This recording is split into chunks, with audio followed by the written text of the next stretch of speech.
Tell me a little bit about how Oregon has evolved since you started. I mean, you said you started, there were 20 Right, wineries. I yeah. mean, now, I mean, There's Oregon Pinot Noir is 500, one of yeah, yeah. the places that you think It, of when you talk about Pinot it Noir. is, I believe, I've heard that it is the most invested in uh, wine region in the world right now. So we have people, Jadot just came. So Jacques Lardier, one of the greatest all-time winemakers, is now in Oregon making wine, which I think is fantastic.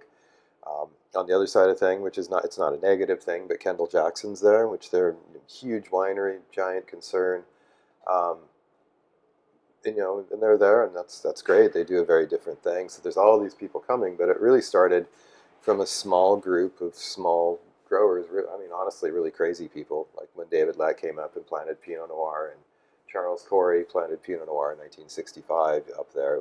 It was kind of a crazy thing to do because everyone's like, "Oh, you can't possibly grow wine in Oregon. It's freezing cold up there." And the problem with Pinot Noir generally on in American wine growing at that point is they were trying to grow it in Napa Valley, in St. Helena or whatever, which is much too hot. Which they don't grow it there anymore. They finally figured in California, they figured Sonoma Coast, Santa Barbara. They've found some very good areas to grow Pinot Noir there. But the Oregon industry slowly evolved. Starting in roughly the '60s, late '60s, and you know, David Latt with the Irie Vineyard, the 75 South Block Reserve won that famous competition in Paris, which was kind of shocking. And it's really, that was the catalyst that kind of put the region on the map. And I think it got the attention of a lot of French winemakers.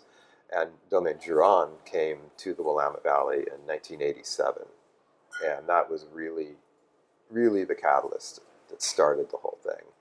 And just slowly, more and more people came. The wine started to show very well consistently in the press. And we now have 500 plus wineries. What about Burgundy really inspired you to produce wines in the Yeah, style that you do? that's a very difficult question, actually. But it's just, this seems, and Burgundy's a minefield as well. I mean, there's great Burgundy and there's Burgundy that's not so great. And I've had everything. But when you get to good Burgundy to superior, superb Burgundy, I think it's unlike anything on the planet. It's so balanced, it's so nuanced, typically lower alcohol, which I think is great, great acidities. There's just something kind of metaphysical about it, I don't know. It's just I think everyone has these experiences, whether you're into beer or Burgundy or fly fishing or surfing or whatever. Everyone has there's something that grabs them, and Burgundy was that for me. And when I started making wine, it was a pretty easy. It just made sense to me. It was very easy to transition from not making wine to learning a little bit and making wines that were good. And really what the key there, and I think one of the biggest things that people don't study before they become winemakers is they don't study the great wines of the world. They don't actually understand what the great wines taste like.